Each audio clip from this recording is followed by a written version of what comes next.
महाराजनी जय। गुणातीतानंद स्वामी महाराजनी जय।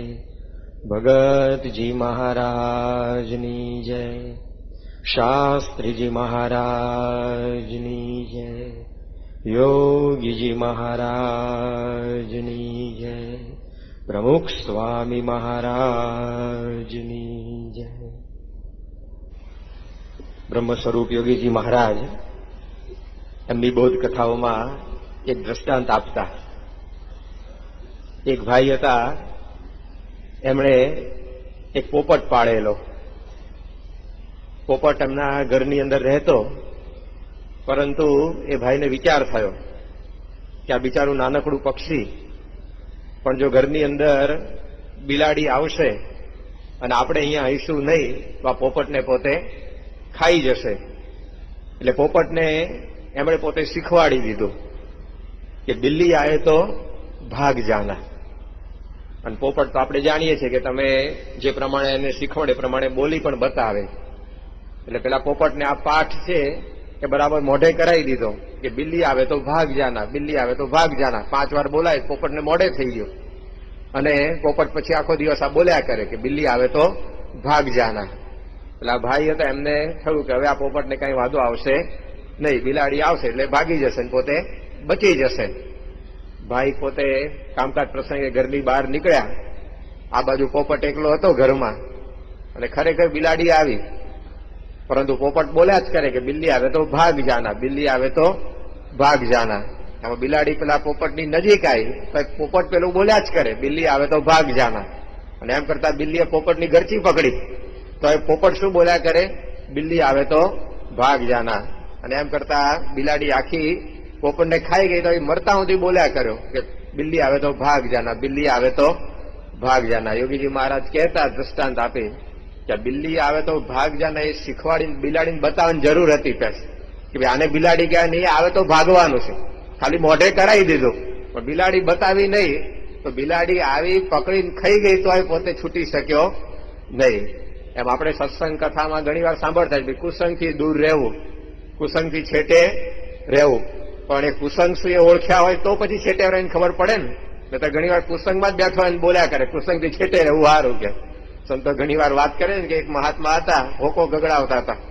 અને પેલી હોકાની પાઇપ આમ 15 ફૂટ લાંબી, અને પેલું આવે હોકાનું બધું અંદર ભરવાનું, એ છેક ત્યાં મૂકેલું, નાખી પાઇપ લાંબી ના મોઢેથી હોકો ગગડાવતા હતા. કોકે પૂછ્યું મહાત્મા આટલી બધી લાંબી પાઇપ શું કરવા રાખી છે? તો મહાત્મા શું કે વ્યસનથી છેટા હારા કે હવે મોઢામાં નાખીને જ બેઠો છે, પણ કે વ્યસનથી છેટા હારા કે બહુ નજીક ન જવું. તો જુઓ ભેગું જ હતું પણ ખબર નહીં. એમ ઘણી વાર આપણે વાત તો સાંભળીએ છીએ ભાઈ કુસંગથી દૂર રહેવું જોઈએ, કુસંગ આપણે કરવો નહીં. પણ એ કુસંગ એ શું છે અને કેવી રીતે એનાથી બચાય એ જો જાણીએ તો પછી એ કુસંગ આવે તો એનો સામનો આપણે કરી શકીએ. પોપટને જો બિલાડી શું છે ખબર હોત તો પોતે બચી શક્યો હોત. એમ આપણે પણ આ કુસંગને જાણવાનો છે, કારણ કે એનાથી આપણે બચવાનું છે. અને આપણે વિશેષ પ્રકારે જાણપણું રાખવાનું છે. આ લોકની અંદર જે માણસો રહેતા હોય એ લોકો કદાચ આ કુસંગ શું છે અને કેવી રીતે બચાવીને કશું ના જાણે તો કઈ વાંધો નથી. પણ આપણે તો સત્સંગ પ્રાપ્ત કરીને બેઠા છીએ એટલે આપણે વધારે જાણપણું રાખવાનું છે. નિષ્કુળાનંદ સ્વામીએ પોતે 64 પદીમાં લખ્યું કે જેની પાસે હોય જોખમ જાળવો તે જતન કરી, માથે મોટા છે વેરી વિષમ, ખોટી નહીં વાત ખરી. નિષ્કુળાનંદ સ્વામી આપણને સમજાવે છે કે જેની પાસે કંઈક જોખમ હોય, કંઈ મુદ્દામાલ હોય, એને ચોરથી સાવધાની રાખવી પડે ને. આજે તમારા ખિસ્સાની અંદર 10-15 હજાર રૂપિયા હોય અને તમે મુસાફરી કરતા હોય રેલવેમાં કે બસમાં ગમે ત્યાં, તો તમારે સાવચેતી રાખવી પડે. કેમ? કારણ કે તમારી પાસે પૈસા છે. પણ પેલા ભીમદાન ખીમદા જેવા બાવાઓ હોય દિગંબરી, એને કઈ જાણપણ રાખવાની જરૂર ખરી? યોગી બાબા દ્રષ્ટાંત આપતા કે 2 બાવાઓ હતા, ભીમદા અને ખીમદા, બંનેના નામ, અને 2 દિગંબરી બાવા. જેવા જન્મ્યા હતા જેવા હતા એવા જ ફરતા હતા. બર્થડે શૂટમાં જ આંટા માર્યા કરે.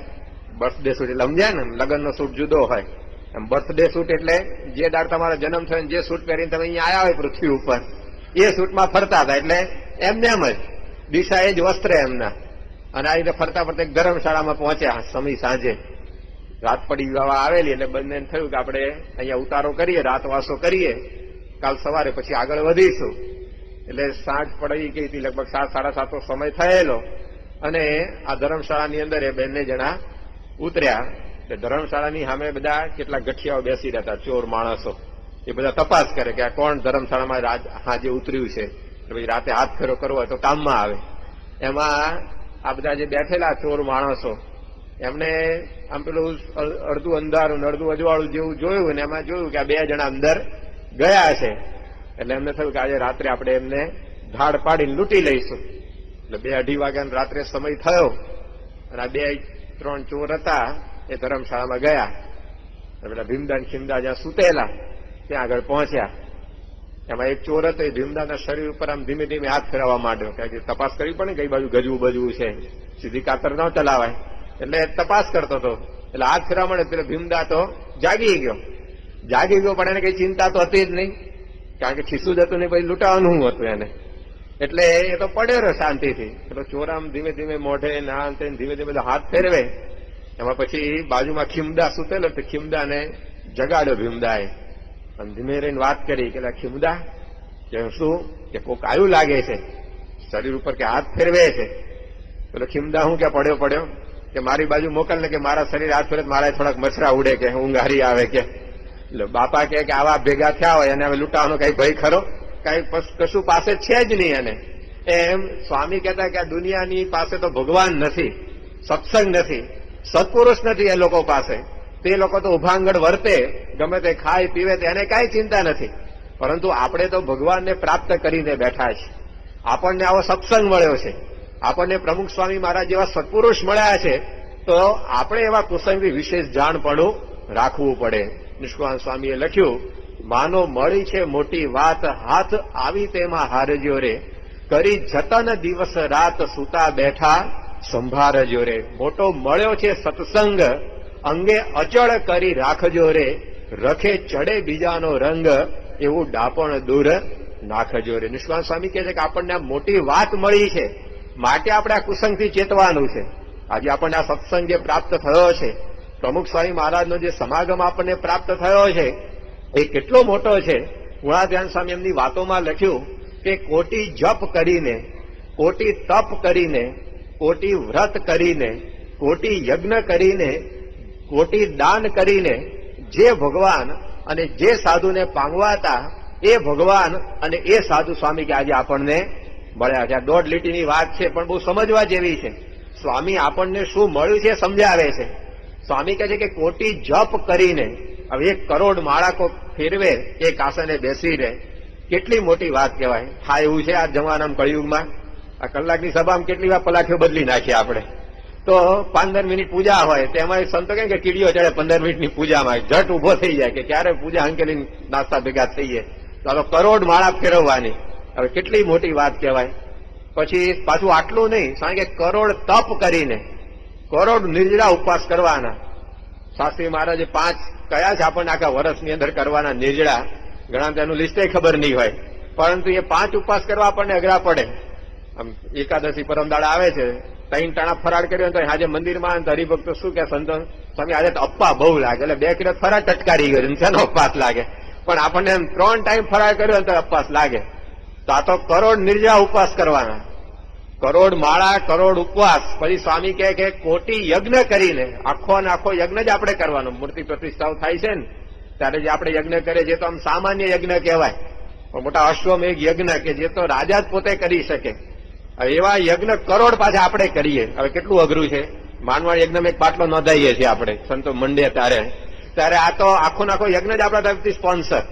તો આવા કરોડ યજ્ઞ કોઈક કરે અને કોટી દાન, કરોડ ઘણું દાન કરે, તો પણ સ્વામી કહે છે કે આ સત્સંગ એ પ્રાપ્ત થાય એવો નથી.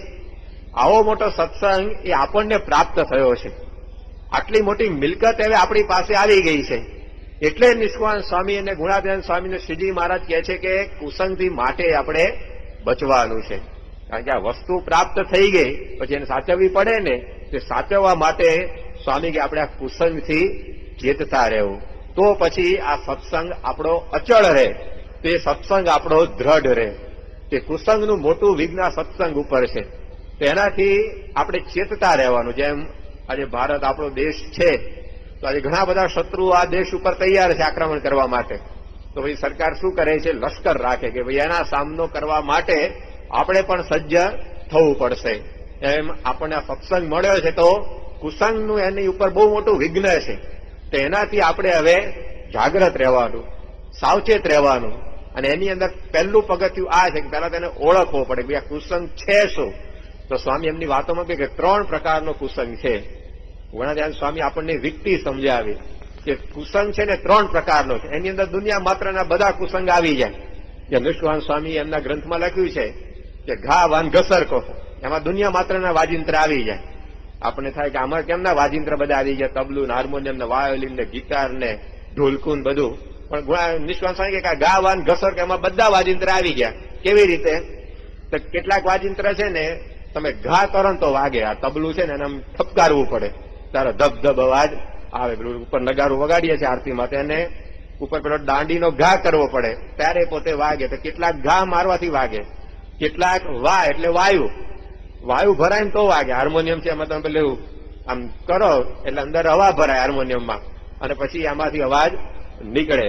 અને કેટલાક ઘસરકો એટલે વાયોલિન એ બધું છે એમાં પેલું માણસ પોતે ઘસરકો કરે તાર ઉપર, અથવા સિતારમાં તમે હાથ ઘસો એટલે પોતે વાગે. તો આ ગા વાન ઘસરકો, આના સિવાયનું કોઈ વાજિંત્ર જ નથી. અત્યાર સુધી કેટલા બધા હોદે ગયા પણ નિષ્કાન સ્વામી આ 3 પ્રકાર પડે ને એમાંથી ચોથું કોઈ મળતો નથી. કેવું બધું સંશોધન કરીને ગયા છે આપણા સંતો. 3 પ્રકારના અન્ન, સિંગ, સરાડી, પોપટો. આપણે જેટલા કઈ અનાજ ખાઈએ છીએ ને આ 3માં જ આવી જાય. નિષ્કાન સ્વામી કે કેટલાક અનાજ છે ને સિંગ રૂપે થાય, આ મગફળી બગફળી બધું હોય છે. પછી કેટલાક સરાડી એટલે કે ડુંડા આવે ઘઉં બાજરી વગેરેના, કેટલાક પોપટા હોય ચણા વગેરે. આ 3 પ્રકારના અન્ન, એનાથી ચોથું મળશે જ નહીં તમને. જોજો આમાંથી જ બધું ઉત્પન્ન થતું હશે. બીજી જે કઈ વસ્તુઓ તમારી ખાવાની બનતી હશે ને. તો આવી રીતે ગુણાત્યાન સ્વામી પણ આ સંશોધન કર્યું કે કુસંગ એ 3 પ્રકારનો છે. સ્વામીએ કહ્યું કે એક બહારનો કુસંગ, બીજો ઇન્દ્રિયો અંતઃકરણનો કુસંગ અને ત્રીજો સત્સંગનો કુસંગ. આ 3 કુસંગથી સ્વામી કે આપણે જો બચીએ તો આપણને જે આ સત્સંગ મળ્યો છે, જે ભગવાન અને સંતની પ્રાપ્તિ થઈ છે એ બરાબર આપણી પાસે રહે. તો એ પહેલો છે બહારનો કુસંગ. બહારના કુસંગમાં પાછા 3 પ્રકાર છે: વસ્તુ, વાતાવરણ અને વ્યક્તિ. અમુક વસ્તુઓનો કુસંગ આપણને લાગતો હોય છે, અમુક વાતાવરણને લીધે આપણને કુસંગ લાગે છે અને અમુક વ્યક્તિને લીધે આપણને કુસંગ લાગતો હોય છે. તો બહારનો કુસંગ જેમાં પણ આ 3 પ્રકાર કે એવી વસ્તુ એનાથી આપણે દૂર રહેવાનું છે, એવું વાતાવરણ એનાથી આપણે બચવાનું છે અને એવી વ્યક્તિઓ એનાથી આપણે દૂર રહેવાનું છે. કારણ કે આપણા જીવનની અંદર વસ્તુની પણ અસર થતી હોય છે. આપણે લાગે કે વસ્તુઓ તો બધી જડ હોય છે, એ ક્યાં કઈ બોલે છે. આજે માઇક છે, એ માઇકનો કુસંગ હવે શું લાગે આપણને? એ તો કઈ બોલતું નથી, એ કઈ આવી રીતે આપણને કઈ પ્રેરણા નથી આપતું, કાંઈ કરતું નથી, પતરાની જેમ પડ્યું જ હોય કઈક વસ્તુ હોય. છતાં પણ એની અસર માણસ ઉપર થતી હોય છે. રામાયણની અંદર વાત આવે છે કે ભગવાન રામ, સીતા અને લક્ષ્મણ 3 જણા જયારે વનવાસમાં નીકળ્યા ત્યારે રામ ભગવાને ધનુષ ધારણ કરેલું, કારણ કે પોતે ધનુર્ધારી હતા, ક્ષત્રિય હતા, એટલે ધનુષ ભેગું લઈને નીકળ્યા. સીતાએ કહ્યું કે આપણે તો આ જંગલમાં જઈએ છીએ, વનવાસ વેઠવાનો છે, ત્યાં કઈ આપણે લડાઈ બડાઈ કરવાની નથી, તો પછી આ ધનુષ તમે અમથે અમ તો શું રાખ્યું છે, એ તમે મૂકી દો, કે એની કઈ જરૂર નથી. રામ કે ના, કે ધનુષ તો જોઈએ. કે સીતા કે પણ આપણે કઈ કરવાનું છે નહીં ત્યાં આગળ ધનુષનો ઉપયોગ, તો પછી એ મૂકી દો, કારણ કે એ તમારી પાસે હશે તો પણ તમારામાં હિંસાનો ભાવ આવશે. અને પછી એમણે એક કથા કહી સીતાજીએ રામચંદ્ર ભગવાનને કે એકવાર ઋષિ હતા, એક જંગલમાં તપ કરવા ગયા અને એમણે એવું કઠોર તપ કર્યું કે એના તપને લીધે ઇન્દ્રનું આસન ડોલવા લાગ્યું. અહીંયા કોઈ તપ કરે પહેલી તકલીફ એને થાય છે. કોઈ પણ ઋષિ તપ કરે તો ઇન્દ્રને તરત તકલીફ થાય કે આ મારી તપે કરીને મારી ગાદી તો નહીં પચાવી પાડે ને. એટલે ઇન્દ્રએ પછી એ ઋષિને તપમાંથી પાછા પાડવા માટે અપ્સરાઓ મોકલી કે એમાંથી એ પોતે આવી રીતે તપ ભંગ થાય અને આપણું ઇન્દ્રાસન સલામત રહે. પણ આ ઋષિ તો પોતે બહુ દ્રઢતાવાળા હતા, એટલે આવા કોઈ પ્રલોભનમાં એ પોતે ફસાયા જ નહીં. અને ઇન્દ્રનો જે આ પ્રયોગ હતો એમને તપોભંગ કરવાનો એ નિષ્ફળ ગયો. એટલે ઇન્દ્ર વિચારમાં પડી ગયો, કારણ કે આ તો એનું અમોઘ હથિયાર હતું. વિશ્વામિત્ર ને ચ્યવનને બધાને આમાં પાડી દીધેલા એને. એટલે એને એમ કે આમાં તો આ ઋષિ પડી જ જવાના, પણ ઋષિ બધા જોરદાર નીકળ્યા, એ તો આમાં કઈ લોભાયા જ નહીં. એટલે ઇન્દ્ર એમ થયું કે હવે શું કરવું. પછી એ ઇન્દ્ર બ્રાહ્મણનું રૂપ લઈને ઋષિ જ્યાં તપ કરતા હતા જંગલમાં ત્યાં આગળ આવ્યો અને પર્ણકુટીમાં ઋષિ બેઠેલા ત્યાં એમને વાત કરી કે મારે અહીંયાથી બીજે ગામ જવું છે, પણ મારી પાસે આ તલવાર છે. હવે હું આ હથિયાર લઈને ગામમાં ક્યાં જઉં? ત્યાં વળી પાછી કંઈક આગી પાછી થઈ જાય. એના કરતા અહીંયા તમારી આ ઝૂંપડીમાં એને સાચવી રાખો ને, હું પાછો વળીશ ત્યારે અહીંયાથી તમારી પાસેથી લઈ જઈશ. ઋષિ કે ના ભાઈ, કે મારી ઝૂંપડી કઈ તાળું બાળું છે નહીં, અને હું તમારી વસ્તુ સાચું કોઈ અહીંયાથી લઈ જાય મારા માથે ખોટું કલંક લાગે, માટે એ વાત કરશો જ નહીં. કે તમે આ તલવાર તમારી સાથે જ રાખો, હું ક્યાં બધું સાચવવા નવરો છું. ત્યારે પેલો ઇન્દ્ર કહે છે કે તમે તો સંત કહેવાઓ, તમે તો પરોપકારી કહેવાઓ, આવી રીતે માણસની તો તમારે મદદ કરવી જોઈએ, અને હું ક્યાં રીતે વરસ દાડો રાખવાની વાત કરું છું? એક દાડો જ રાખવાની વાત છે. કદાચ કોઈક તમારી ઝૂંપડીમાંથી લઈ જાય તો હું તમારા માટે કઈ કલંક નહીં મૂકું કે આમણે ભાઈ મારી તલવારથી ઓળવી દીધી. એટલે એમ કરીને એવી બધી કાકલુદી આજીજી કરી તો ઋષિ બિચારા પીગળી ગયા. આમ તો હતા સાધુ હૃદયના. એટલે ઋષિએ કહ્યું કે કાંઈ વાંધો નહીં, હવે કે આ ઝૂંપડીમાં પેલા ખૂણા મૂકી રાખો, અને તમે પાછા વળતા અહીંયાથી પસાર થાવ ત્યારે હું કદાચ હોઉં કે ના હોઉં, પણ તમે ત્યાંથી લઈ લેજો. અહીંયા કોઈ બીજું આમ તો આવતું નથી, એટલે એ વસ્તુ આગી પાછી થશે નહીં. ઇન્દ્રએ પોતે ખૂણામાં તલવાર મૂકી અને ગયો તે ગયો. એ કે પાછો આવવાનો હતો નહીં, તલવાર મૂકી દીધી એને. હવે આ બાજુ ઋષિ સવારે જ આવ્યા અને એમને જંગલની અંદર ફળ ફૂલ લેવા માટે યજ્ઞમાં થોડાક લાકડાની જરૂર પડી, તો એ લાકડા લેવા માટે જવાનું થયું.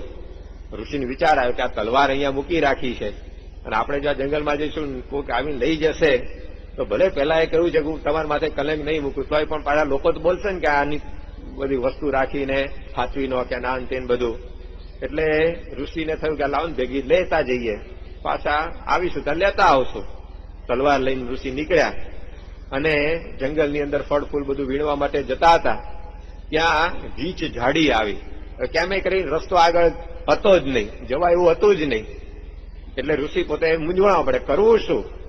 એમાં એમને યાદ આવ્યું કે આપણી પાસે પેલી તલવાર છે, એટલે તલવાર લઈને પેલી જે ઝાડી હતી ને આમ જરા ફેરવી એની ઉપર, તો પેલું ઝાડ પણ કપાઈ ગયા. તલવાર બહુ તીક્ષ્ણ ધારવાળી હતી અને રસ્તો થઈ ગયો. તો ઋષિને હથિયાર કામનું છે કે અમસે અમથું પડી રહ્યું પણ આવે છે કામનું કે? એટલે પછી તો ભેગું જ રાખવા માંડે કાયમ પોતાની. અને એમાં એક વાર પોતે વળી પાછા જંગલમાં કંઈક કામ માટે નીકળ્યા હશે અને કૂતરું બિલાડી બે ભાગતા હતા. એમાં કૂતરું છે પેલી બિલાડીને મારવા તૈયાર થઈ ગયું, ત્યાં ઋષિ ત્યાં આવી પહોંચ્યા. ઋષિએ જોયું કે આ બિચારું નાનું પ્રાણી એના ડાઘીઓ પોતે મારી નાખવા તૈયાર થયો છે, આ અન્યાય કહેવાય. એટલે ઋષિએ તલવાર હતી ને ફટાક લઈને કાઢી બહાર અને પેલા કૂતરાના ગળા ઉપર ફેરવી દીધી.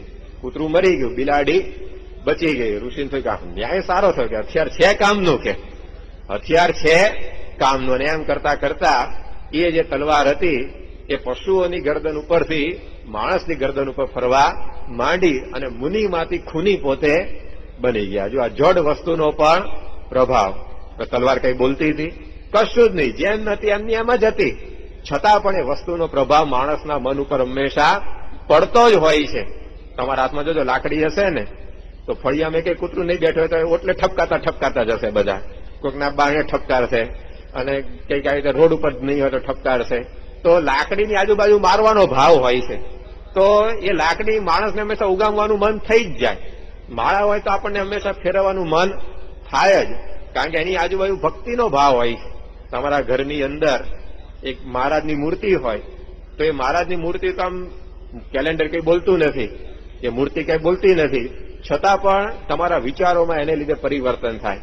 અને કંઈક એવો અશ્લીલ ફોટો હોય, કંઈક એવું અશ્લીલ ચિત્ર હોય તો એ ફોટો પણ કઈ બોલતો નથી, પણ એને તમે જુઓ તો એનાથી પણ તમારા વિચારો પાછા જુદી પ્રકારના થાય. તો આવી જડ વસ્તુઓ છે ને એનો પણ બધો પ્રભાવ એ માણસના મન ઉપર પડતો હોય છે. તો એવી વસ્તુઓ એ પણ કુસંગ જીવનાત્યન સ્વામી ગણાવે છે કે આપણે એ વસ્તુથી પણ એ છેટે રહેવાનું છે, કે આપણા ઘરની અંદર પણ એ પ્રકારની વસ્તુઓ જ આપણે રાખીએ કે જેથી આપણા વિચારો એ સત્સંગમય રહે. આજે ઘરોની અંદર આપણે જોઈએ છે કેટલાયના ઘરમાં કેવા બધા અશ્લીલ ફોટાઓ, અશ્લીલ ચિત્રો, એ બધા નટનટીઓના બધા ફોટાઓ હોય. હવે જેમાંથી કોઈ દિવસ આ સત્સંગના માર્ગે આગળ વધીને આપણને પ્રેરણા મળે નહીં, ઉલટાનું પાછા પાડે. તો એ પ્રકારની બધી વસ્તુઓ એનો ગુણાત્યન સ્વામી કે આપણે ત્યાગ કરવો, એ વાત કરી. પછી એવું વાતાવરણ, એ વાતાવરણની પણ અસર થતી હોય છે. શ્રીજીમાં આજે પ્રથમના 18મા વચનામૃતમાં વાત કરી કે 7 માળની હવેલી હોય અને એની અંદર એવા બધા વિષયી માણસો, દારૂમાં ચકચુ રહેનારા માણસો બેઠા હોય અને વેશ્યાઓ થઈ કાર કરતી હોય.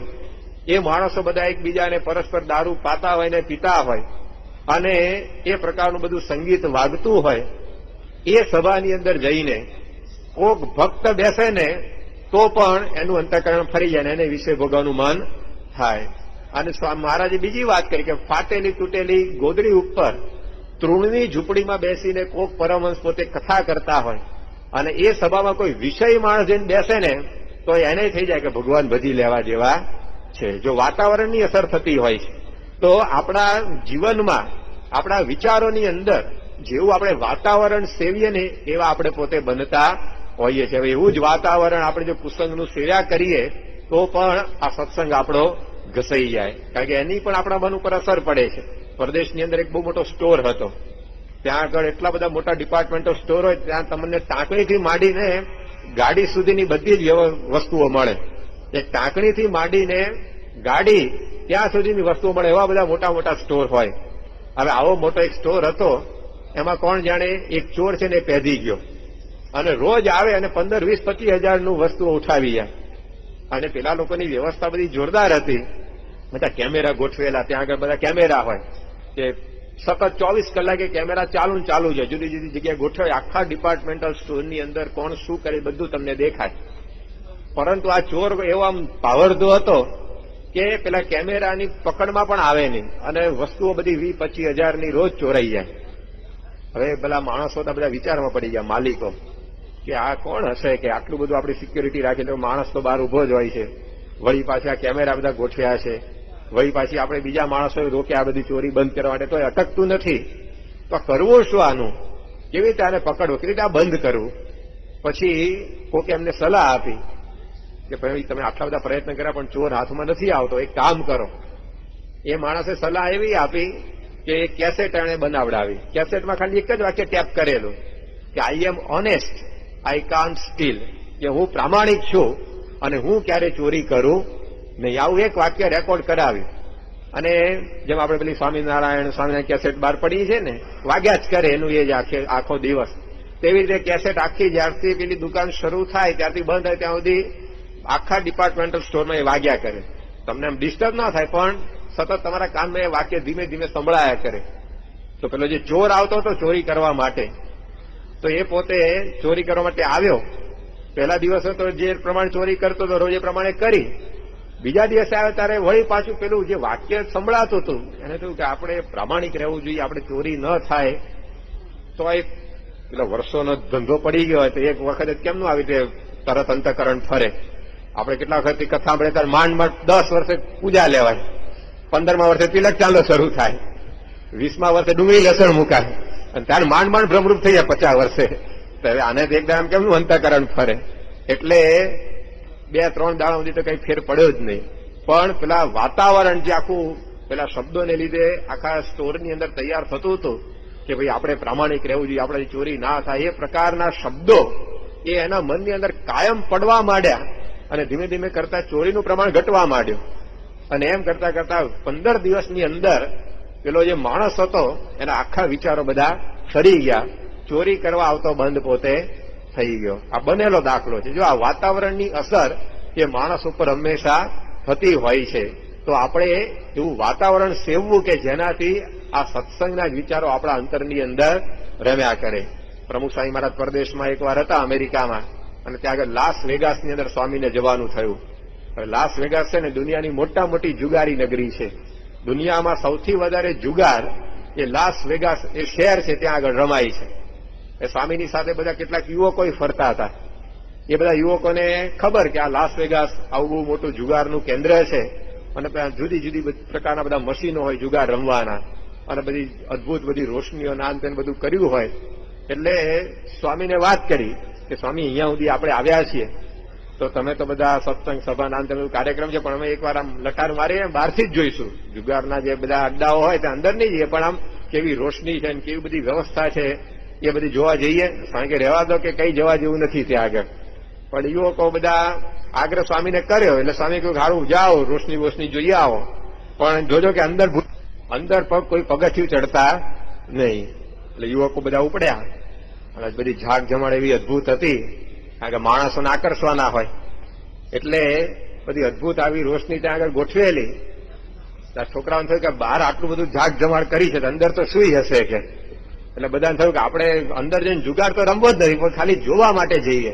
અને એમ કરીને અંદર ઘૂસ્યા જોવા માટે. સ્વામીએ ના પાડેલી પણ ઉપડ્યા. પણ અંદર પછી બધા મશીનો, બધા જાત જાતના બધા, અને એ બધા જુગાર માણસો રમતા તે બધું જોયું. અને એમાં એ લોકોને મન થયું કે આ 1/50 નીકળે છે એવું આ મશીન છે, તો લાવો ને આપણે જરા $1 નાખીએ, 50 આવશે સેવા કરી દઈશું મંદિરમાં. વિચાર એવો કે મંદિરમાં જો 1/50 થઈને આવશે તો આપણે ઠાકોરજીની સેવા કરશું. અને એમ કરીને રમવામાં એમ બે ગયા. પેલો જુગારવાળો 1/50 પર બેઠો છે, એને ધંધો કરવાનો છે, એ કઈ ખુવાર થવા નથી બેઠો હતો. એ તો બધું લખ્યું હોય મશીનમાં કે 1/50 મળશે ને એકાદ ને આવે, બાકી હોના તો જાય જ. એટલે બધા યુવકો જે કઈ થોડા ઘણા ડોલર લઈને ગયા હતા, પૈસા લઈને ગયા હતા, બધા અંદર ઓરીને આવ્યા પાછા ખાલી ખિસ્સે. અને સ્વામીએ પછી જેવા આવ્યા એવી વાત કરી. સ્વામી કે શું થયું, રિપોર્ટ આપો. બધાએ કહ્યું સ્વામી તમે ખાલી બહારથી જોવાનું કહ્યું હતું, પણ અમારથી અંદર જયા વગર રહેવાયું નહીં, અને અંદર ગયા પણ અમારથી રમાયા વગર રહેવાયું નહીં. એટલે ખિસ્સા ભરીને ગયા હતા પણ ખાલી કરીને આવ્યા છે. સ્વામી બધાને ઉપવાસ ઠપકાર્યો પ્રાયશ્ચિતનો કે આ મહારાજની આજ્ઞા લોપી છે, તો બધા એક ઉપવાસ કરી નાખજો. પરંતુ આ વાતાવરણ, હવે સત્સંગી યુવકો હતા, તિલક ચાંદલો કરતા હતા, પૂજા પાઠ કરતા હતા, પણ એ વાતાવરણ સેવું તો અસર થઈ ગઈ. મહારાજે કહ્યું કે તિલક ચાંદલો કરીને દારૂ પીવા તો ઘેન તો ચડે જ. હવે એ કે તિલક ચાંદલો કરે માળા ફેરો એટલે દારૂ પીએ એટલે દારૂની અસર તો થાય જ આપણી ઉપર. તમે તિલક ચાંદલો વગેરે કરીને અગ્નિ પડો તો બળી ના જાઓ. તો અગ્નિનો ભાવ એ અગ્નિ ભજવે જ. એ વાતાવરણ કે આપણે ગમે તેવી ભક્તિ કરતા હોઈએ તો પણ એની અસર આપણને કરતું હોય છે. તો આપણે એવી પ્રકારના વાતાવરણથી પણ છેટા રહેવું. તો હોટલના વાતાવરણ એવા વાતાવરણ કહેવાય કે જ્યાં આપણો સત્સંગ કોઈ દિવસ રહે નહીં. આ થિયેટરો હોય છે એના વાતાવરણ, એમાં કોઈ ભગવાન ભજવાન મન થાય આપણને, તે વાતાવરણ એવું છે. તમારા ગામની અંદર પાનના ગલ્લા હશે, તે પાનના ગલ્લાના વાતાવરણ આવા જ ગણાય કે ત્યાં આગળ કોઈ દિવસ તમને આ સત્સંગ સંબંધી વિચાર આવે નહીં. સત્સંગ સંબંધી વિચાર તો ના આવે, પરંતુ એ વિચારો બધા તમારા સત્સંગના ને ઘસાઈ જાય એવા વાતાવરણ હોય છે. આ ગામના ચોરે બેન બધા બાભાઓ શું કરતા હોય, ડોહાઓ શું કરતા હોય, ભગવાન ભજવાન વાતો કરતા હોય છે. ગુણાધ્યાન સ્વામી નાના હતા મૂળજી સરમાં, ત્યારે એમના બાપુજીએ કહ્યું કે ભગવાન તો મોટી ઉંમરે ભજવાના હોય, આ નાનો હું માળા લઈને બેઠો છું. મૂળજી શર્મા કઈ બોલ્યા ને ગામમાં આટો મારવા નીકળ્યા, કેટલા મોટા ભગવાન ભજે છે. તો ચોરે બધા ડોહલા બેઠેલા ખો ખો કરતા. ત્યાં જઈને જોયું બધા ગામ ગપાટા જ મારતા હતા, બસમાં કોણ ઉતરે છે કોણ ચડે છે એ જ જોતા હતા. એટલે ત્યાંથી આગળ ગયા. પછી કઈક બીજી દુકાન હશે ગામની અંદર, તો ત્યાં બધા ભેગા થયા, તો ત્યાં ગયા, પણ ત્યાં કઈ આવી વાત નહોતી. તો આ ગામડાની અંદર બધા સ્થાનો હોય છે, તો એનું વાતાવરણ એ આપણો બધો સત્સંગ એ ભૂસી નાખે. આપણી જે કઈ દ્રઢતા હોય એ એની અંદર ચાલી જાય. તે વાતાવરણથી પણ આપણને સ્વામી સમજાય કે આપણે સાવધાન રહેવું. સંતો વાત કરી પેલા પોપટની, એક કસાઈના ઘરમાં પોપટ હતો ને એક ભક્તના ઘરમાં પોપટ હતો. તો ભક્તના ઘરમાં જે પોપટ હતો એ બોલતા શું શીખ્યો, રામ રામ રામ રામ એમ બોલતા શીખી ગયો. હવે પેલો શીખવાડવા નહોતો ગયો ભક્ત પોપટને કે તાર રામ બોલવું, પણ પેલો ભગત રોજ એવી રીતે પૂજા પાઠ આરતી થાળ આ તે બધું કરે ને ભગવાનનું ભજન કર્યા કરે. તો પોપટને પણ એ વાતાવરણ જે ભક્તિમય એના ઘરમાં હતું એની અસર થઈને એ વગર કઈ બોલતા શીખી ગયો. અને કસાઈના ઘરમાં જે પોપટ ઉછળતો તો એ મારો કાપો કાઢો ને આવું જ બોલતા શીખ્યો, કારણ કે પેલા કસાઈના ઘરમાં કાયમ આ જ બૂમો પડતી હોય. તો જો વાતાવરણની અસર એ હંમેશા થતી હોય છે, તો આપણે પણ એવું વાતાવરણ સેવવું કે જેથી આ સત્સંગ આપણો સચવાય. એવું વાતાવરણ ક્યાં મળશે આજે? એ વાતાવરણ મંદિરમાં જ છે, એ વાતાવરણ આપણી સત્સંગ સભાઓમાં છે. બાકી બહાર તો બધું સ્વામી કે હળગેલું જ છે. આપણો સત્સંગ પુષ્ટ થાય, સત્સંગમાં આપણી દ્રઢતા વધે એવું બહાર કોઈ વાતાવરણ નથી. તો એ પણ કુસંગથી સ્વામી કે આપણે સાવચેત રહેવું. અને ત્રીજું છે વ્યક્તિઓનો કુસંગ. એવી દુરાચારી વ્યક્તિઓ, એવી પ્રકારની લોક અને વેદની મર્યાદાને લોપીને વર્તતી વ્યક્તિઓ, એનો પણ કુસંગ આપણને લાગે. મહારાજે પ્રથમના 18મા વચનામૃતમાં વાત કરી કે આ લોકની જે મર્યાદાઓ હોય, શાસ્ત્રની જે મર્યાદાઓ હોય, એને લોપીને વર્તતો એવો કોઈ ભ્રષ્ટ માણસ હોય અથવા તો કોઈ ભ્રષ્ટ બાઈ હોય, એની વાત સાંભળવી અથવા તો એના દર્શન કરવા અથવા તો એની કંઈક રસોઈ જમવી, મહારાજ કે એ લીલાંગર ભાંગ અને દારૂ પીધા જેવી છે. મહારાજે આ વાત કરી છે કે આવી જે બધી વ્યક્તિઓ હોય, દુરાચારી માણસો, એનો સંગ એ કરવો એ દારૂ પીધા જેવો છે, કારણ કે એની અસર આપણને થાય જ. એ બાજુમાં નાવલી ગામ છે, ત્યાં આગળ કશિયાભાઈ કરીને મહારાજના વખતમાં બહુ મોટા સત્સંગી થઈ ગયા. હવે મહારાજના આશીર્વાદથી એમનો જન્મ થયેલો. નીલકંઠ વર્ણી વેશે શ્રીજી મહારાજ જયારે નીકળેલા ત્યારે મહીસાગરના કાંઠે એમના બાપુજી હતા, એમણે કંઈક ચોરાસી કરેલી અને બધા બ્રાહ્મણો જમવા માટે બોલાયેલા. બનવા જોગ નીલકંઠ વર્ણી બરાબર એ જ વખતે ત્યાં આવી પહોંચ્યા અને આવા અતિથિને જોયા એટલે એમના બાપુજી હતા એ પોતે બહુ રાજી થયા કે આ ભગવાન જ પોતે અતિથિ વેશે આવ્યા. અને પછી વર્ણીને એમણે ખૂબ સેવા કરી અને મહારાજને કહ્યું કે કંઈક એવા આશીર્વાદ આપો કે જેથી પુત્ર રત્નની પ્રાપ્તિ થાય. અને મહારાજે આશીર્વાદ દીધા ને એના પ્રતાપે આ કશ્યપભાઈનો જન્મ થયેલો. પરંતુ કુસંગીનો યોગ લાગી ગયો, સત્સંગ ઘસાઈ ગયો. ભગવાન નિરાકાર છે, ભગવાન જેવું કઈ છે જ નહીં, આપણે જ ભગવાન, એવી પ્રકારની સાવ અવળી માન્યતા એમના મનમાં ગોઠવાઈ ગઈ. પછી ભગવદાનંદ સ્વામીનો એમને યોગ થયો અને વળી પાછા સત્સંગની અંદર પોતે આવ્યા. પરંતુ કહેવાનું તાત્પર્ય કે જો ભગવાનના આશીર્વાદથી જન્મેલા હોઈએ ને તો પણ આ ખરાબ વ્યક્તિનો સંગ આપણને લાગ્યા વગર રહે નહીં. કારણ કે કુસંગનું બળ એવું હોય છે તો આપણને સ્વામી સમજાવે છે કે એનાથી પણ આપણે છેટે રહેવું જોઈએ. શ્રીજી મહારાજના સમયમાં અદ્વૈતાનંદ સ્વામી થઈ ગયા. પૂર્વાશ્રમમાં એમનું નામ હતું મગનીરામ. હવે ભગવાન ભજવા નીકળેલા અને ભગવાન ભજવા નીકળેલા એટલું નહીં, ભગવાન ભજતા હતા પાછા. વ્યવસ્થિતપણે પોતે ભગવાનની ભક્તિ વગેરે કરતા હતા અને ભગવાનને પ્રાપ્ત કરવા જેવી દ્રઢતાવાળા હતા. પરંતુ એવા બધા દારૂ પીનારા, માંસ ખાનારા, રાનકીઓ રાખનારા બાવાઓનો યોગ થઈ ગયો તો ભગવાન ભજવાની આખી વાત એના જીવનમાંથી વિસરાઈ ગઈ અને પોતે પણ એ બધાની અંદર ચકચૂર થઈ ગયા. પછી શ્રીજી મહારાજને એમને યોગ પ્રાપ્ત થયો અને વળી પાછા મહારાજના એ પોતે પરમહંસ બન્યા ને ભગવાનનો સાક્ષાત્કાર જીવનમાં થઈ ગયો. પણ કહેવાનું તાત્પર્ય શું કે આવી પ્રકારની દ્રઢતાવાળા માણસો હોય પણ એવો જો કુસંગ વ્યક્તિઓનો થાય તો એ દ્રઢતા આપણી બધી ફરી જતી હોય છે. તો એ વાત મહારાજ અહીંયા આપણને સમજાવે છે. બિહારીલાલ નામને કવિએ પોતે લખ્યું છે કે બેઠીએ ન જહાં તહાં કીજીએ ન કુસંગ સંગ, કાયર કે સંગ શૂર ભાગે ही भागे, काजल की कोटड़ी में जैसो ही जतन करो, काजल को दाग तहां लागे ही लागे.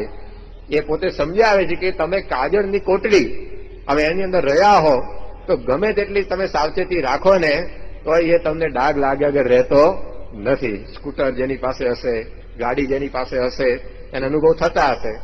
આમ પેલા ગ્રીસના ડાઘા પડી જ ગયા હોય એકાદ બે વાતો શર્ટ ઉપર. જોજો તમે ગમે એટલું ધ્યાન રાખો ને તો આમ એકાદ ડાઘો તો પડી જ જાય તમારા શરીર ઉપર. તો એવી રીતે આ વ્યક્તિઓનો પણ સંગ એ સ્વામી આપણને સમજાવે છે કે એનાથી પણ આપણે ચેતતા રહેવું. આપણે સત્સંગી છીએ તો આપણે પછી એવું નહીં મહારાજે કહ્યું કે વિચારું કે આપણે સત્સંગી રહેવા આપણે કાંઈ કુસંગ કશું કરી શકે નહીં. હું તો ગમે તેની જોડે બેહું, ગમે ત્યાં ફરું, મને કંઈ ના થાય. મહારાજે વડતાલના 20મા ચરણમાં કહ્યું કે જનક જેવા હોય ને એને પણ આ કુસંગથી સાવધાની રાખવાની છે. હવે જનકની સ્થિતિ કેવી હતી તો વિદેહી પોતે હતા, રાજકાજ કરવા છતાં પણ સંસારનું કોઈ બંધન નહીં એને. હવે એવી પ્રકારના હતા તો પણ માર્ગે કુસંગ તો એવા લોકોએ પણ કરવો નહીં. ડોક્ટરને કોઈ રોગ ન થાય, આમ કે હું તો ડોક્ટર છું, મને કોઈ રોગ જ ના થાય, એટલે એ મરતા હોય ડોક્ટરો. એમ સત્સંગી આપણે સત્સંગ કરીએ છીએ પણ એને લીધે મહારાજ કે કુસંગ આપણે કંઈ ના કરી શકે એવું નહીં. એનાથી તો પાછી જાગૃતિ રાખવાની જ છે. જીઈબી નો ચેરમેન હોય એ પ્લગમાં આંગળી નાખે કરંટ ન લાગે એને ઊંધો પાડે કરંટ. એ કઈ ઓળખે જ આ જીઈબી નો ચેરમેન છે એ તો એને ઊંધો પાડે. જીઈબી ચેરમેન નો છોકરો એને એમ થાય કોઈ દાડે કે મારો બાપ તો જીઈબી ચેરમેન છે, આપણને કરંટ કશું ન કરી શકે. એ તો એને પણ શોર્ટ લાગે, એ હેઠો પડે જ. એમ આપણે ભગવાનની ભક્તિ આ તે બધું કરીએ છીએ પરંતુ આ બહારનો કુસંગ એ સુણાત્યાન સ્વામી કહે છે કે આપણને પોતે નડ્યા વગર રહેતો નથી. માટે એનાથી એવી સાવચેતી આપણે બરાબર રાખવી. હવે આ વાત કરી તો તમને ઘણા વિચાર આવે કે સ્વામી તમે આ બહારના કુસંગની વાત કરી કે એ વ્યક્તિને એવું વાતાવરણ ને બધું ન લેવું, ન સેવવું. પણ બહાર તો બધું એવું ને એવું જ ભર્યું છે. પછી ઘરમાં જ ભરાઈ રહેવાનું થાય આપણે. કારણ કે બહાર નીકળો ને આવા માણસો દેખાય, બહાર નીકળો ને તમને આવું વાતાવરણ દેખાય, બહાર નીકળો ને આવી બધી વસ્તુઓનો યોગ થાય. તો ભાઈ કરવું હું કાં તો મંદિરમાં આવી જવાનું બાકી રહે, ક્યાં પછી જંગલમાં ભાગી જવાનું બાકી રહે. કારણ કે બહાર તો બધું ચારે બાજુ આવું જ દેખાય છે. તો ભલે બહાર આવું બધું વાતાવરણ રહ્યું, એમાં મહારાજે પ્રથમના 70માં કહ્યું કે કુસંગનું જયારે બળ એવું વધારે દેખાય તો આપણે સામે સત્સંગનું પણ બળ વધારે. અત્યારે પેલો સાર્સ રોગ નવો નીકળ્યો છે, બધે આખી દુનિયાની ઊંઘ ઉડાડી દીધી છે. અને ચીન ને સિંગાપુર ને હોંગકોંગની અંદર તો માણસો ગભરાઈ એવા ગયા છે કે ડોક્ટરો ભાગી જાય હોસ્પિટલો મૂકીને. એવી પ્રકારનો આખો એનો ભરડો છે. પણ માણસ શું કરે છે એની સામે બચવા? હવે રોગ તો ફેલાઈ ગયો ચારે બાજુ, તો તો પેલા માસ્ક બાંધે મોઢા ઉપર મુમતી બાંધતા હોય ને જૈનના સાધુ એવી, પછી એ પ્રકારની ગોળી દવા આ તે બધા એના ઉપાયો કરવાના કે ચારે બાજુ જીવાણુ પ્રસરેલા છે રોગના, તો કરવો શું? તો પછી તમે એવો ઉપાય કરો કે એની અસર તમને થાય નહીં. તમે બહાર નીકળો એટલે કપડાં બગડવાના જ છે તમારા, ધૂળ કારણ કે બહાર ચારે બાજુ ઉડે છે, તો કરવું શું? કપડા વગર ફરવું? ના, આપણે કપડાં પહેરી છે પણ ઘરમાં સાબુ તૈયાર રાખીએ છીએ, બગડે તો ધોઈ નાખવાનું તરત. કપડા વગર નથી ફરતા કે બહાર નીકળી એટલે ધૂળ ઉડશે કે માટે ઘરમાં જ ભરાઈ રહ્યો છો, કપડા વગર બહાર નીકળે એવું થાય છે કોઈ દાડો? તૈયાર આપણે રાખીએ છીએ સાબુ ને. તમારા ઘરમાં ગમે તેટલું તમે વાંખીને જાઓ તો કચરો આવી જ જાય, તો શું કરો છો? સાવરણી તૈયાર રાખો છો, જેવો કચરો આવે તો હવાર વાળી નાખવાનો. તો ભલે ચારે બાજુ વાતાવરણ આવું કુસંગનું જ છે, તો આપણે એવું સત્સંગનું બળ વધારો કે જેથી કુસંગ આપણને નડી શકે નહીં. અને સત્સંગનું બળ વધારવા માટે 3 મુખ્ય ઉપાય છે. એક છે સત્સંગ વાંચન, કે રોજ તમારા ઘરની અંદર વચનામૃત, સ્વામીની વાતો અને પ્રમુખ સ્વામી મહારાજના જીવન ચરિત્રનું એકાદ પુસ્તક એનું વાંચન કરો. આ બળ આપણને કુસંગ સામે ટકી રહેવાનું આપશે. સંત સ્વામી સારંગપુરમાં હતા, એ પોતે વાત કરતા ઘણી વાર કે હું આ સારંગપુરની અંદર બેઠો બેઠો શ્રીજી મહારાજનો, ગુણાત્યાન સ્વામીનો, નિષ્કાન સ્વામીનો રોજ સમાગમ કરું છું. આપણને થાય કે તો 3 જણા 200 વર્ષ પહેલા થઈ ગયા, અને આ સંત સ્વામી એમનો સમાગમ કેમ ના કરતા હશે? તો એ કહેતા કે હું વચનામૃત વાંચું છું, એ શ્રીજી મહારાજનો સત્સંગ. સ્વામીની વાતો વાંચું, એ ગુણાતીતાનંદ સ્વામીનો સત્સંગ. અને નિષ્કાન સ્વામીનું ભક્ત ચિંતામણી વાંચું છું, એ એમનો સત્સંગ છે. તો એ વચનામૃત, સ્વામીની વાતો અને પ્રમુખ સ્વામી મહારાજના પુસ્તકો વાંચીએ ને એમનો સત્સંગ છે. આજે તમારા ઘરમાં પ્રમુખ સ્વામી કહે કે મારે કથા વાર્તા કરવા આવવું છે 15 મિનિટ, તમને કેટલો આનંદ થઈ જાય? હા કે સ્વામી પધારો પધારો, કે બધી વ્યવસ્થા કરશું. અડધો કલાક કથા વાર્તા પ્રમુખ સ્વામી મહારાજ આવીને આપણા ઘેર કરે તો પ્રમુખ સ્વામી મહારાજનું તમે કોઈ પણ પુસ્તક વાંચો તો સંત સ્વામીના શબ્દોમાં એ પ્રમુખ સ્વામી તમારા ઘેર આવીને તમને અડધો કલાક કથા વાર્તા કર્યા બરાબર છે. આજે શ્રીજી મહારાજના દર્શન ઉપર મંદિરમાં કરતા હોઈએ અને મહારાજ પ્રગટ થાય મૂર્તિમાંથી આપણને કહે કે આજે તમારા ઘેર આવીને મારે અડધો કલાક કથા વાર્તા કરવી છે, જેમ દાદા ખાચાના દરબારમાં બેસીને કરતો ને એ રીતે, તો કેટલો આનંદ આપણને થઈ જાય. પણ વચનામૃત જો આપણે રોજ આપણા ઘરની અંદર એક વાંચીએ ને, તે શ્રીજી મહારાજ કાયમ આપણા ઘેર આવીને આપણને કથા વાર્તા કરે છે, એવો અનુભવ તમને થશે. એટલું સત્સંગનું બળ તમારા અંતરમાં વધશે. ગુણાત્યાન સ્વામી એ પોતે આપણા ઘેર આવીને કથા વાર્તા કરે 10 મિનિટ રોજ, તો સ્વામીની 10 વાતો વાંચે એ જ પ્રકારની વાત બને છે. પરંતુ આપણે એ શરૂ નથી કરતા ને એટલે આપણને સમજાતું નથી. તો બહાર તો કુસંગ બરાબર બધો વકર્યો છે, એ કઈ દૂર નથી કરી શકવાના આપણે, પણ આપણે આ પ્રકારે સત્સંગ વાંચન જો નિયમિત કરીએ તો પછી એ કુસંગની અસર આપણને થાય નહીં. બીજી વસ્તુ છે ઘર સભા, અને ત્રીજી વસ્તુ છે અઠવાડિક સત્સંગ સભા. તો બહાર ભલે ચારે બાજુ કુસંગ ફેલાયેલો છે, એની અંદર જ આપણે રહેવાનું છે, પણ આ 3 વસ્તુ એ આપણા માટે કવચ રૂપ છે. કોઈ વ્યક્તિએ કવચ પહેર્યું હોય, તેની ઉપર તલવારનો ગમે તેવો ઘા કરવામાં આવે તો એના શરીર ઉપર એક પણ ઘસરકો પડે નહીં, કારણ કે બખ્તર પહેર્યું છે, કવચ પહેર્યું છે. એમ આ સત્સંગ સભા, ઘર સભા અને આ સત્સંગ વાંચન, આ વસ્તુ આપણા માટે બખ્તર રૂપ છે. બહારના કોઈ કુસંગની આપણને અસર થવા દેશે નહીં. તો બહારનો કુસંગ જોઈને આપણે આપણા સત્સંગનું બળ આ વધારવું.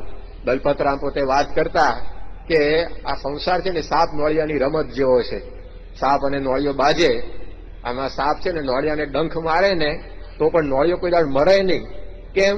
કારણ કે નોળવેલ નામની એક વનસ્પતિ આવે છે, એ વનસ્પતિ નોળવેલ સૂંઘી આવે આ નોળિયો જઈને, એટલે સાપનું જે ઝેર ચડ્યું હોય ને એ બધું ઉતરી જાય. વળી પાછો તાજો માજો થઈને સાપને સાથે આવીને લડે ને સાપને મારી નાખે. એમ આ જે ઘર સભા છે ને નોળવેલ જેવી છે. આખો દાડો તમે બહાર બધી પ્રવૃત્તિ કરી હોય અને જે તમને થોડો ઘણો કુસંગ લાગ્યો હોય, પણ આજે ઘરમાં 15 મિનિટ કરો નોળવેલ બધી તમારું ઝેર ઉતાર નાખે. એ કુસંગની અસર બધી જ નીકળી જાય.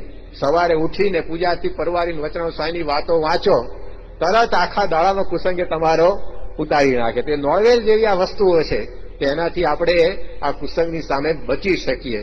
તો કુસંગને ઓળખ્યો, એનાથી બચવાનો ઉપાય આપણે આ જોયો. બીજી પ્રકારનો કુસંગ છે ઇન્દ્રિયો અંતઃકરણનો કુસંગ. આ બહારના કુસંગની આટલી વાત કરી પછી સ્વામી કે બહાર તો કુસંગ છે પણ ભેગો જ લઈને ફરીએ છીએ આપણે સત્સંગમાં. આપણે કુસંગ તો પાછો આપણી ભેગો જ ઘણી વાર. એ કયો કુસંગ? તો ઇન્દ્રિયો અંતઃકરણનો કુસંગ. અહીંયા બોચાસણમાં ઘનશ્યામ સ્વામી રહેતા હતા, એ ઘણી વાર વાત કરતા સત્સંગીઓને કે તમે વર્તમાન ધારણ કરાવીને કાળ માયા પાપ કર્મ એમ કહીને કંઠી તો પહેરીને સત્સંગી થયા, પરંતુ તમારી આંખ સત્સંગી થઈ છે, તમારા કાન સત્સંગી થયા છે, તમારા હાથ સત્સંગી થયા છે, તમારા જીભ સત્સંગી થઈ છે એ પોતે પૂછતા. આપણે સત્સંગી થયા પણ આંખ તો સત્સંગને કઈ નિયમ ન પાડતી હોય, ચારે બાજુ ફર કરતી હોય. જીભ આપણી સત્સંગી થઈ છે તો કે જીભ તો સત્સંગને કઈ નિયમ ના પાડતી હોય, તો હોટલના ભજીયા ખાતી હોય, પેલી લારીની ભેળપુરી ખાતી હોય, ડુંગળી લસણ ખાતી હોય, તો એ પાછી સત્સંગી ના થઈ હોય. તિલક ચાંદલો હોય કપાળમાં, હાથમાં માળા હોય અને બેગમાં પૂજા હોય, બધું જ હોય, પરંતુ આંખ કાન નાક પાછા સત્સંગી ના થયા હોય તો એ પોતે આવું જાણપણું સત્સંગીઓને આપતા કે આપણી ઇન્દ્રિયો અંતઃકરણનો કુસંગ છે એનાથી પણ આપણે બચતા રહેવું. કારણ કે આ જે એક ઇન્દ્રિયો છે ને એ પણ આપણા પાસેથી આ સત્સંગને મુકાવી દે છે. ઉમરેઠના પેલા ગંગારામ હતા, એ પોતે સમાગમ કરવા ગયેલા ગઢડા સીધી મહારાજનો, અને ત્યાં આગળ ગયા, પરંતુ આપણે પ્રસંગ જાણીએ પેલી આંબલી ભેગી લઈ ગયા હતા દાળમાં રાખીને રોજ ખાવા માટે, પણ આંબલી એમની ખૂટી ગઈ, અને આંબલી ખૂટી એ ભેગો જ સત્સંગનો પણ રંગ બધો ઓસરી ગયો. મહારાજની પાસે આવ્યા, મહારાજ ઉમરેઠ જવાની રજા આપો. મહારાજ કે તમે મહિનાને નક્કી કરીને આ નજીક 15 દાડા જ થયા છે કે ના, કે મહારાજ હવે જવું પડશે. પણ મહારાજે બહુ આગ્રહ કરે, દોડી પાછા રોકાઈ ગયા, કારણ કે મહારાજની આમે બહુ તો કઈ બોલાય નહીં. પછી પણ પેલી દાળમાં ફાવે નહીં આંબલી વગર, અને આંબલી લાયેલા બધી ખૂટી ગઈ હતી, દાળ બગડી, એનો દાડો બગડ્યો. એને પછી આમ સત્સંગ સભા મજા જ ન આવે. મહારાજ કથા કરતા હોય, મહારાજ બધા ઘોડા ખીલવતા હોય, બધી લીલા કરતા હોય, પણ એને તો વિચારે જ બપોર દાળ અરખી હશે કે નહીં હોય કે, એટલે એમાં સુખ જ ન આવે. પછી હાજે વિચાર્યા કે બપોર તો મજા ના આવી, પણ કાલે કેવું હશે, કે એમાં હાજની કથા જાય. એટલે કોઈ રીતે એને બધું સોરવે જ નહીં. પછી 2 દાડા જેમ તેમ પસાર કર્યા. પછી પાછા આયા મહારાજ પાસે, મહારાજ ઉમરેઠ જવાની રજા આપો.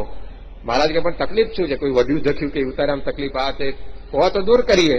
કે ના ના એવું કશું નહીં, પણ જવું પડશે. કે મારે કે ના, કે રો બધા મોટા સદગુરુઓ આયા છે, સમાગમ કરો.